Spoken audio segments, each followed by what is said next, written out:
Bismillahirrahmanirrahim.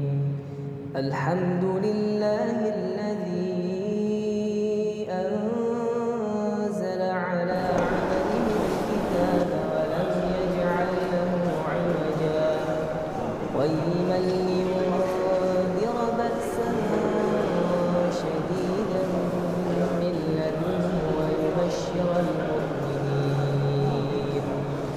ويبشر المؤمنين الذين يعملون. السلام عليكم ورحمة الله وبركاته.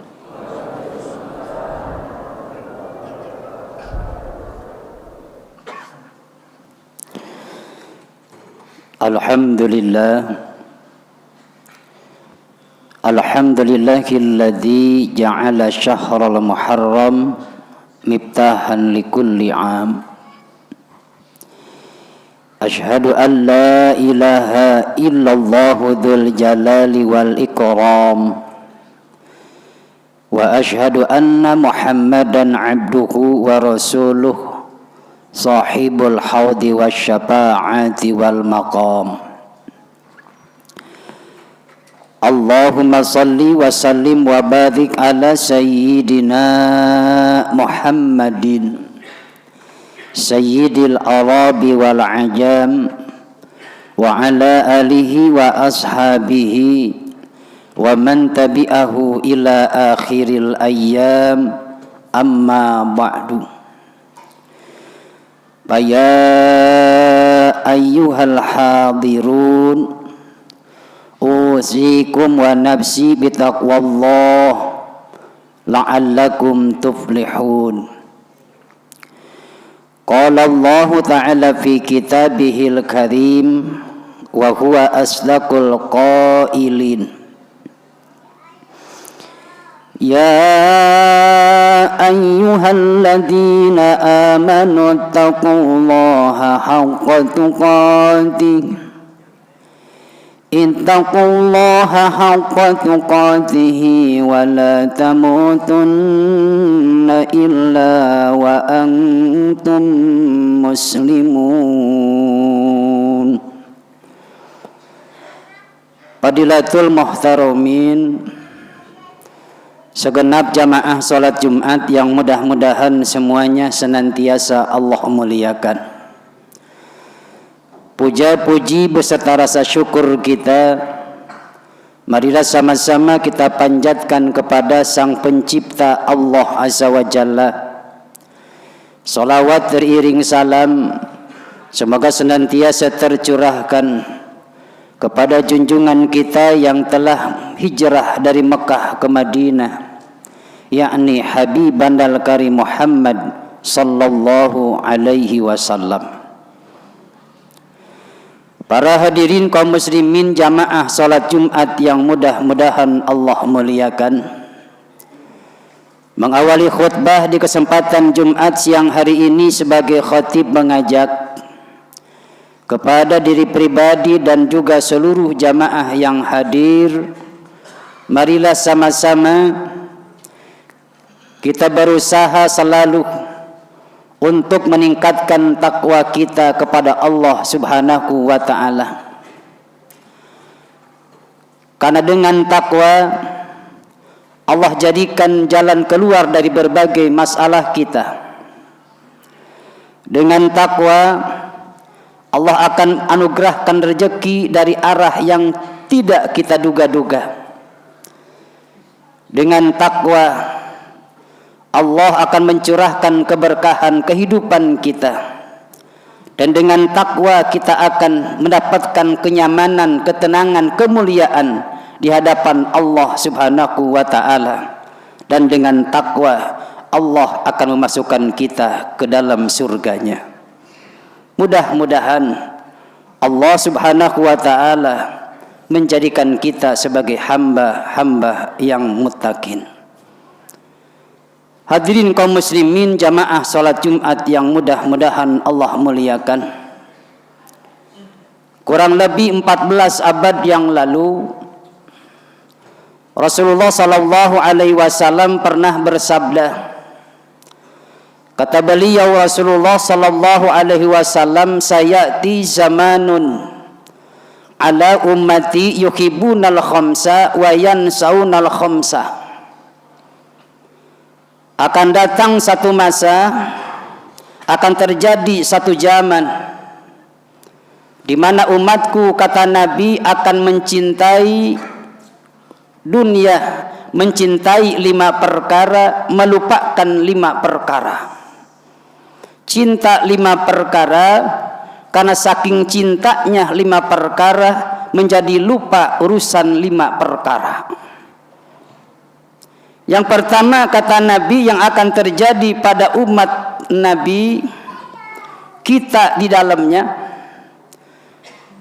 yuhibunad dunya wa yansaunal akhirah. Mereka, kata Nabi, akan mencintai dunia, melupakan akhirat. Apa buktinya? Payastagiluna ilaiha. Mereka itu lebih menyibukkan urusan dunia ketimbang akhirat dalam segala hal. Bangun tidur bukan karena mau ibadah, tapi mau kerja. Anak-anak kita pun sama, dibangunkan bukan untuk sholat subuh, tapi untuk belajar. Sedangkan dunia itu adalah urusan Allah, akhirat itu adalah urusan kita. Senang tidak senang kita di akhirat, kita yang menentukan. Sedangkan dunia itu adalah urusan Allah. Rezeki urusan Allah, usia urusan Allah, jodoh urusan Allah, kematian urusan Allah. Dan Allah tidak akan menciptakan manusia kecuali disertai dengan rezekinya, dan Allah tidak akan mematikan hambanya, mewafatkan hambanya kecuali sudah habis rezekinya. Akan tetapi bal tu'sirunal hayatad dunya wal akhiratu khairu wa abqa. Mereka lebih memilih dunia, padahal akhirat itu lebih baik dan lebih kekal. Rasulullah sallallahu alaihi wasallam bersabda, "I'mal lidunyaka ka'annaka ta'isu abada wa amal li akhiratika ka'annaka tamutu goda." Bekerjalah kalian, beramallah kalian untuk urusan dunia kalian. Silahkan mau kerja apa, yang penting halal. Ikhtiar apa, silahkan bekerja untuk urusan dunia, karena kita memang hidup di dunia. Akan tetapi wa'man li akhiratika, beramal, bekerja untuk urusan akhiratmu. Ka'annaka tamutu goda, seolah-olah kamu itu akan mati esok hari. Tapi prakteknya sesuai dengan apa yang disabdakan oleh Nabi, mereka lebih mencintai urusan dunia ketimbang urusan akhirat. Makanya kata Nabi, "Anna atakhibu alaikum haslatani." Aku sangat khawatir kepada kalian 2 hal. Itba'ul hawa wa tulul amal. 1, mengikuti hawa nafsu. Yang kedua, banyak impian, banyak angan-angan, banyak hayalan. Kenapa? Fa inna itba'al hawa ya'dilu anil haq. Kalau selalu mengikuti apa yang diinginkan, maka akan membelokkan perkara yang benar. Yang benar pasti dibelokkan karena mengikuti hawa nafsu. Fa amma tulul amal. Sedangkan banyak angan-angan, banyak impian, banyak hayalan, pal hubbu lidunya, akan timbul hubbu dunia, materialis. Inilah yang terjadi dalam kehidupan kita sekarang. Mereka lebih mengutamakan urusan dunia ketimbang akhirat, termasuk dalam pendidikan anak kita. Kita ini kan diwajibkan mengajarkan anak kita 3 hal kewajiban kita sebagai orang tua. Pertama adalah memberikan nama yang baik kepada anak-anak kita. Diatur di dalam syariat agama nama yang paling bagus, yang paling baik, Yang kedua adalah wa yu'allimaku idza adraka wa yu'allimaku idza aqala. Memberikan pelajaran, mengajarkan kepada anak-anak idza aqala, di mana dia sudah tumbuh akalnya, pikirannya. Dan ada 3 hal yang wajib kita ajarkan kepada anak. 1 ilmu fikih, 2 ilmu tauhid, dan ilmu yang ketiga adalah ilmu tasawuf atau ilmu adab. Kita mengajarkan bagaimana tata cara sholat yang baik, wudu yang baik kepada anak kita. Yang kedua, bagaimana kita mengajarkan ketauhidan kita, jangan sampai salah tujuan kita melaksanakan ibadah kepada siapa kita sholat, walaupun kita menghadap kiblat, tapi tujuan bukan kiblat, adalah Allah. Tauhid yang kita ajarkan. Dan yang ketiga adalah ilmu adab. Bagaimana anak-anak kita punya adab kepada kita sebagai orang tua, adab kepada tetangga, kerabat, termasuk kepada adab kepada guru-gurunya. Makanya karena 3 hal ini tidak pernah diajarkan, banyak anak-anak yang belajar di sekolah tidak memiliki adab kepada orang tua, tidak memiliki adab kepada gurunya sendiri. Kenapa? Karena memang kita lebih memilih dunia ketimbang akhirat. Sehingga seringkali kita mengatakan,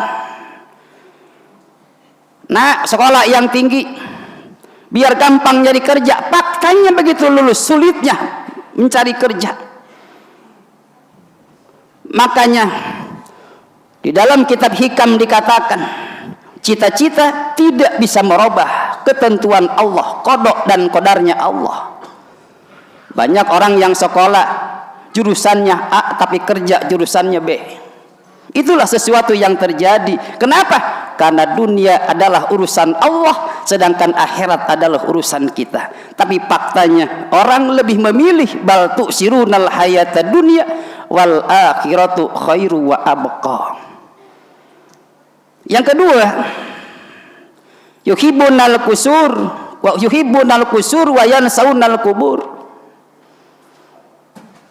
Kata Nabi, mereka lebih mencintai gedung-gedung yang bertingkat, rumah yang mewah, ketimbang tempat yang terakhir kita akan tempati, yang disebut dengan alam kubur. Bagaimana caranya kita membangun rumah dengan baik? Fasilitas yang nyaman, berbagai fasilitas diadakan untuk mencari kenyamanan dengan rumah yang mewah. Tapi kita lupa bahwa tempat yang terakhir kita adalah alam kubur. Makanya kata Nabi, banaul qabra qabla an tamutu, bangunlah oleh kalian kuburan sebelum kalian mati. Karena setiap orang yang mati pasti yang diminta kepada Allah apa?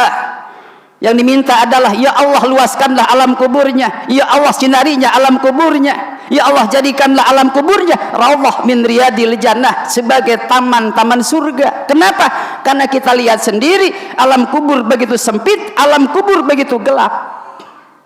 Tapi alam kubur bisa lebih luas daripada yang kita bayangkan, alam kubur lebih terang daripada apa yang kita bayangkan. Dan ketika kita sudah mati, apapun yang kita miliki akan kita tinggalkan. Akan tetapi faktanya, kata Nabi, umatku mereka akan lebih memilih bangunan-bangunan mewah, rumah yang megah, ketimbang melupakan tempat yang terakhir mereka akan singgahi. Maka oleh karena itu, di awal dikatakan wala tamutunna illa wa antum muslimun. Janganlah kalian sekali-kali meninggal kecuali Allah nyatakan sebagai umat Islam, sebagai Islam. Orang Islam itu harus bersaksi la ilaha illallah. Aku bersaksi bahwa tidak ada Tuhan yang wajib disembah, yang wajib ditaati perintah dan larangannya kecuali Allah. Maka orang yang man qala fi akhiri kalamihi la ilaha illallah, barang siapa yang pada akhir kalimatnya mengucapkan kalimat la ilaha illallah, dakhalal jannah, mereka akan masuk surga. Maka Nabi menganjurkan kepada kita, jadidu imanakum bila ilaha illallah, perbaharui iman kalian dengan la ilaha illallah, aksiru bila ilaha illallah wal istighfar. Perbanyaklah oleh kalian kalimat la ilaha illallah dan istighfar. Kenapa? Kalimatul haq alaiha nahya wa alaiha namut wa biha nub'atsu insyaallah taala bi rahmatillahi wa karamih minal aminin. Dengan kalimat la ilaha illallah kita ini dihidupkan. Kita dihidupkan, kita dimatikan, kita berada di alam kubur, kita berada di alam akhirat, kita berada di padang mahsyar dengan kalimat la ilaha illallah. Aminin, insya Allah kita akan aman. Mati membawa kalimat la ilaha illallah. Semua proses perjalanan akhirat insya Allah keadaannya aman. Dan inilah sesuatu yang kita lupakan. Kita bagaimana kita membangun rumah yang megah, rumah yang mewah, padahal ketika kita sudah tua, anak sudah meninggalkan kita, rumah terasanya hampa. Begitu rumah dibangun begitu luas, perjuangkan dengan memiliki rumah yang luas, yang megah. Pada akhirnya kita akan hidup cuman berdua, kita akan hidup dengan sendiri. Akan tetapi lebih parah lagi ketika kita masuk ke alam kubur, hidup dalam kesendirian, tergantung amal yang kita bawa. Kalau amal yang kita bawa, insya Allah alam kubur akan luas, lebih luas daripada yang kita bayangkan, lebih terang dari yang kita bayangkan. Akan tetapi kalau amal yang kita bawa tidak sesuai dengan harapan, maka alam kubur yang kita lihat lebih sempit daripada yang kita lihat, lebih gelap daripada yang kita gelap. Makanya kata Nabi, la ya'ti alal mayyiti asyaddu min lailatil ula. Tidak akan datang kepada seorang mayit yang lebih dahsyat daripada malam pertama. Maka Kanjeng Nabi menganjurkan, parhamu, berikanlah kasih sayang oleh kalian. Siapa kalian mukhatab, boleh orang tuanya, boleh anaknya, boleh tetangganya, boleh kerabatnya, boleh jamaahnya, boleh santrinya. Berikan kasih sayang kepada mereka. Dengan cara apa? Bisedekah, dengan cara bersedekah. Karena dengan sedekah yang gelap jadi terang, yang sempit jadi luas, yang susah jadi gampang. Mudah-mudahan Allah Subhanahu wa ta'ala selalu menganugerahkan hidayah dan taufiknya kepada kita, sehingga kita mampu menjadi muslim yang muttaqin, hamba-hamba yang sukses dunia dan akhirat. Barakallahu li wa lakum wa nafa'ni wa iyyakum bima fihi minal ayati wa dzikril hakim. Aqulu qouli hadza wa astaghfiru innahu huwal ghafurur rahim. Allahumma salli wa sallim ala sayyidina Muhammad wa ala ali sayyidina Muhammad. Alhamdulillahi rabbil alamin, wa bihi nasta'inu ala umuri dunya waddin. Asyhadu an la ilaha illallah wahdahu la syarika lah, iyyahu na'budu wa iyyahu nasta'in. Wa asyhadu anna Muhammadan abduhu wa rasuluh sadiqu wa'dil amin. Allahumma salli wa sallim wa barik ala sayyidina Muhammadin imamil muttaqin wa ala alihi wa ashabihi wa man tabi'ahu ila yaumiddin, amma ba'du. Ya ayyuhan nas ittaqullaha haqqa tuqatih wa la tamutunna illa wa antum muslimun. Qala Allah ta'ala fi kitabihil karim wa huwa asdaqul qailin. Inna Allaha wa malaikatahu yusalluna 'alan nabi. Ya ayyuhalladzina amanu sallu 'alaihi wa sallimu taslima. Allahumma salli ala sayyidina Muhammadin fil awalin wal akhirin wa barik wa sallim radhiyallahu ta'ala an kulli sahabati rasulillahi ajma'in, amin ya rabbal alamin. Allahumma ighfir lil mu'minina wal mu'minat wal muslimina wal muslimat al ahya'i minhum wal amwat innaka ala kulli syai'in qadir. Allahumma inna nas'aluka salamatan fid din wa afiatan fil jasad wa ziyadatan fil ilmi wa barakatan fil rizqi wa taubatan qablal maut wa rahmatan indal maut wa maghfiratan ba'dal maut. Allahumma hawwin alaina fi sakaratil maut wan najata minan nar wal afwa indal hisab. Rabbana atina fid dunya hasanah wa fil akhirati hasanah wa qina adzabannar. Ibadallah, innallaha ya'muru bil adli wal ihsan wa ita'i dzil qurba wa yanha 'anil fahsya'i wal munkar wal baghi ya'idukum la'allakum tadhakkarun. Fadhkurullah yadhkurukum was'aluhu min fadlihi wa la yu'tikum Allahu akbar. Aqimus shalah.